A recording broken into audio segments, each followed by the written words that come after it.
Kenapa ya yang usianya muda kadang sering banget nggak didengar pendapatnya sama yang lebih tua? Kayak diremehin gitu. Menurutku kita promoin di TikTok aja gimana? Supaya bisa dapat target yang lebih global. Udahlah, kamu dengerin aja ya bro, kita lebih paham.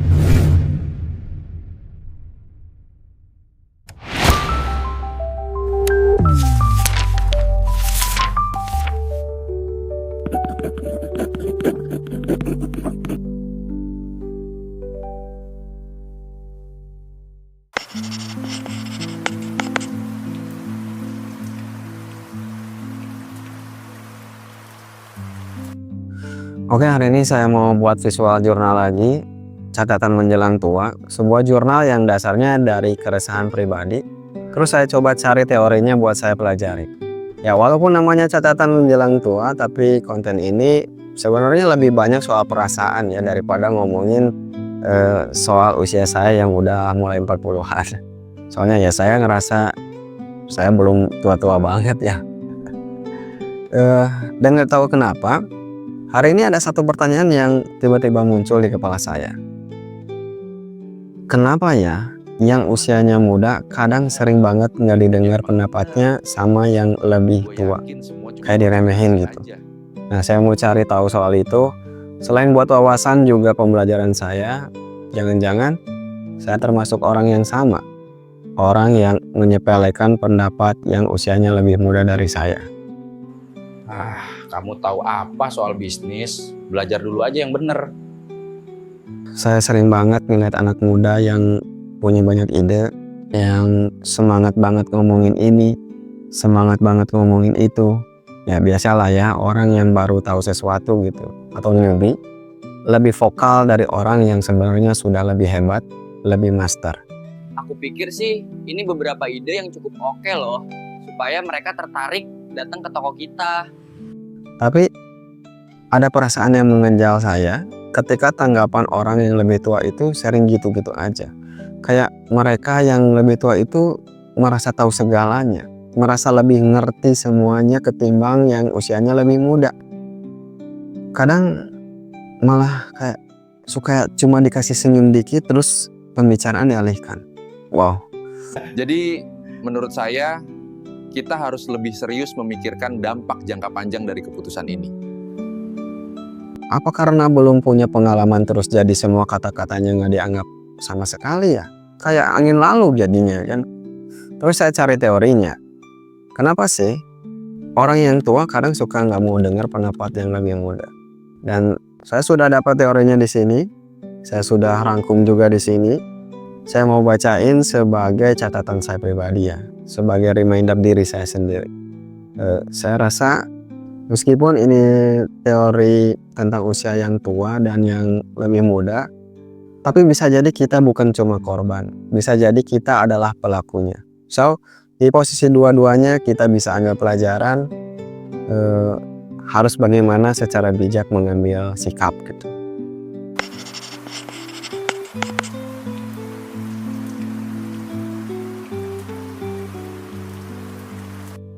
Langsung aja kayaknya.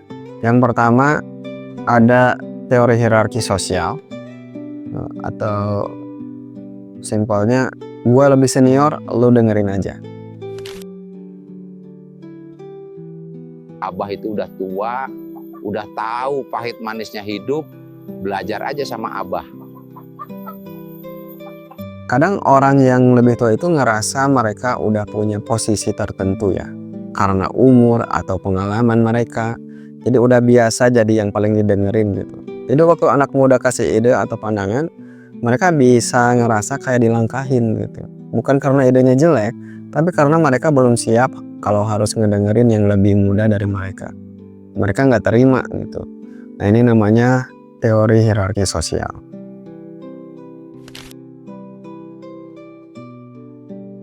Yang kedua, ada namanya confirmation bias dan status quo bias. Atau saya simpelkan, jangan ganggu zona nyaman gua lah gitu. Ya kalau mau sukses kamu harus keluar rumah cari kerjaan. Mana ada yang diem di rumah tapi dapat duit. Tapi mau jadi YouTuber, main game. Nah, manusia itu umumnya nggak suka diganggu cara berpikirnya ya.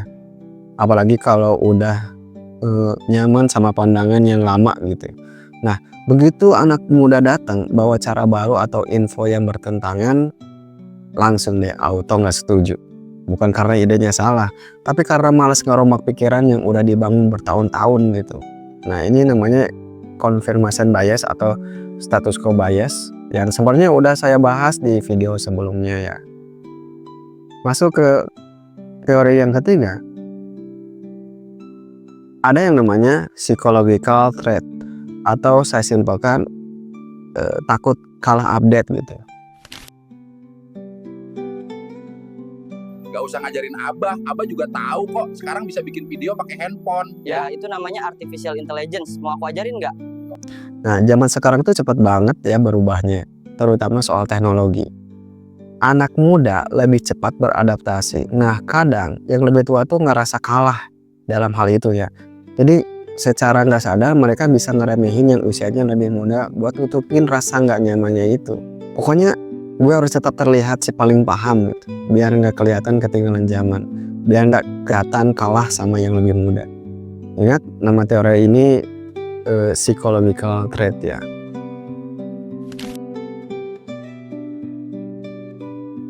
Kemudian masuk ke teori yang keempat, yaitu cultural script, atau saya coba simpelin, budaya yang muda harus ngedengerin bukan didengerin.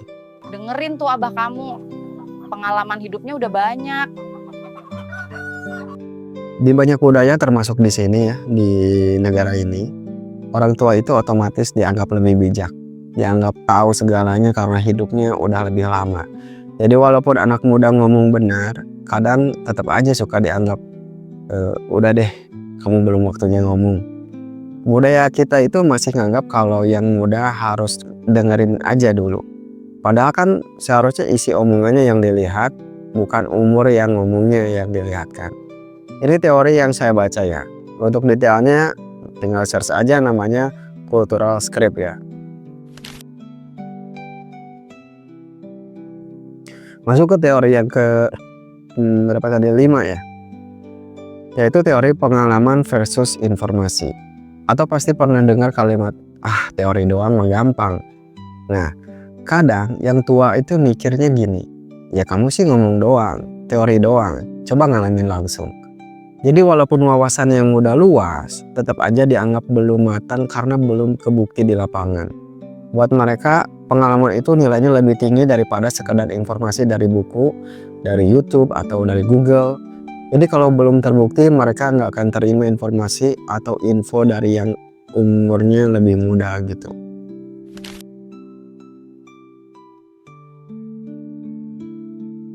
Oke, kita masuk ke teori berikutnya, teori terakhir kayaknya, namanya ageism terbalik.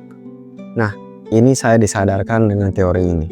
Saya pikir waktu saya mau bahas soal ini, gimana yang tua suka ngeremehin wawasan atau pendapat yang muda, ternyata nggak juga.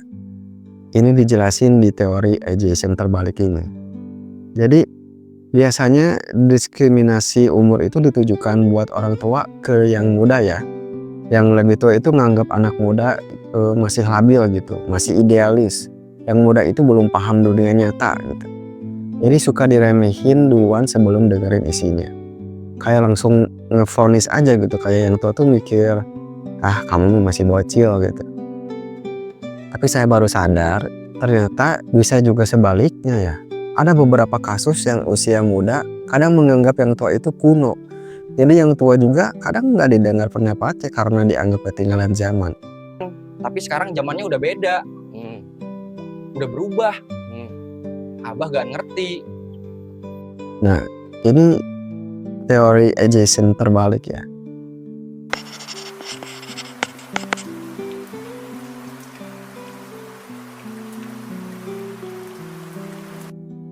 Nah, itu dia teori-teori yang saya dapat soal kenapa kadang pendapat yang usia muda nggak didengar pendapatnya sama yang usianya tua. Tapi ingat, ini bisa jadi kita adalah korban sekaligus pelakunya. Dan sekarang pas saya mulai berdiri di antara dua dunia ya, nggak muda tapi juga ngerasa belum tua gitu, saya mulai paham, mungkin bukan karena mereka nggak mau dengar, tapi karena mereka udah capek, udah sering lihat ide-ide besar yang gagal, udah banyak lewatin harapan yang gagal juga. Jadi kadang mereka memilih lebih cepat ngambil kesimpulan, ya daripada harus muter-muter lagi dengan gagasan yang belum terbukti, ya udahlah gitu. Mereka patahin gitu pendapat-pendapat yang usia muda. Mungkin itu aja catatan hari ini. Terima kasih sudah menyimak. Kesimpulannya, semoga kita bisa belajar mengerti alasan kenapa kita sering nggak didengar pendapat kita sama orang yang lebih tua. Terus bisa tumbuh jadi lebih dewasa. Dan ketika kita berbicara sama yang lebih muda, kita bisa mendengarkan aja dulu, lalu karena bisa jadi mereka yang lebih muda itu lebih bisa diterima gagasannya atau informasi ini. Terima kasih sudah nonton sampai sini. Terima kasih sudah dengerin ocehan saya yang sedang pelan-pelan menuju tua. Terima kasih atas waktunya. See you on next video.